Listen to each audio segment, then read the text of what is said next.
Hey, Jeremy Parvin here. Welcome back to my channel. As you know, I've created a passive income stream of over $50,000 a month in rental property income. My portfolio is currently worth over $6.5 million.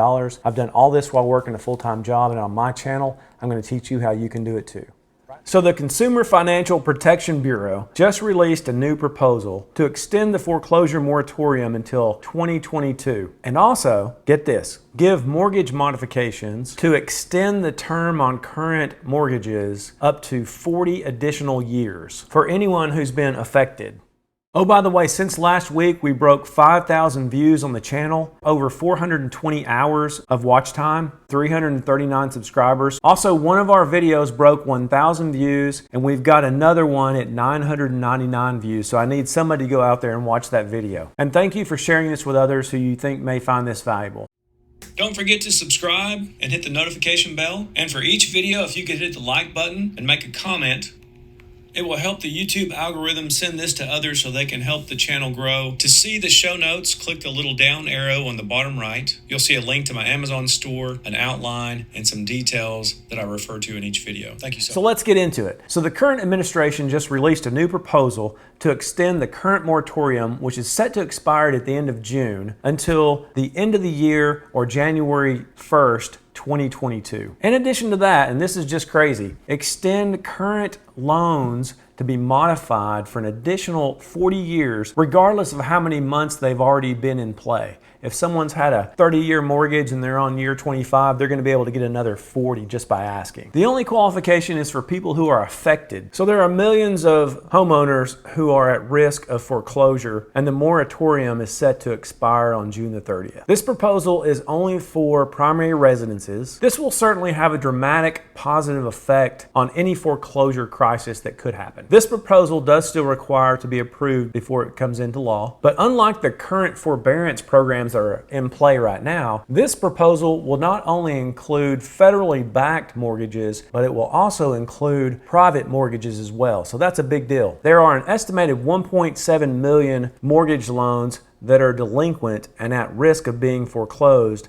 as of February. So again, here's the list of the federally backed mortgages that are already able to take advantage of these loan modifications: the FHA, the USDA, and the VA loans. And again, now private mortgages will be covered in this proposal. The government has been pumping billions of dollars into the secondary mortgage and bond market to help support the liquidity needs of servicing and lending institutions over the past year. And that's happening through those federally backed mortgages. So we've seen an increase in home values of 11.6 in February, which is the highest annual rate that we've seen in 15 years. This means homeowners will have more equity in their home, and it's also more likely that these homeowners could sell their property and make a profit and not go into mortgage foreclosure. There are currently 3 million home mortgages in forbearance now. So with these new loan modifications, there'll be no payments for up to 12 months. Payments are added to the end of the loan. There'll be no interest. You just repay this whenever you refinance it or when you sell your house. These loan modifications would not cause any increase in your payments. There'd be no late fees, no stop payment fees, etc. This is a massive help to people who really need it. This could also be an opportunity for investors to take advantage of this and use that money to invest in other properties in the event they see something come on the market that fits their strategy. I've got a friend who's an investor and a realtor, and he's working to forbear his home so that he can hang on to his mortgage payments and use that to make another investment on a rental property. So just to give you a feel for how much this would save the average household. So the median U.S. house price was $284,000 in May of 2020, according to the National Association of Realtors. And so using a $300,000 example at a 4% interest, a 30-year mortgage would be $1,432 a month. If that were to be extended to 40 years, it would go down to $1,254 a month, saving the average family $178 a month, or a 12.5% decrease. The only qualification would be that you have to have a related hardship from the thing going on right now, which I'm trying not to say so this video doesn't get blocked. So again, I think this is going to help to reduce any type of major foreclosure crisis that a lot of people have been speculating that might happen. It's going to incentivize people to stay in their house and to get through this. Their payment's going to go down. They're going to have this much longer loan. They're going to be incentivized to hang on to this low payment loan, and they'll be less likely to put their house on the market. If this proposal is passed, it will keep the housing inventory down, continuing to put upside pressure on home prices. So what I think is going to happen, I could actually see this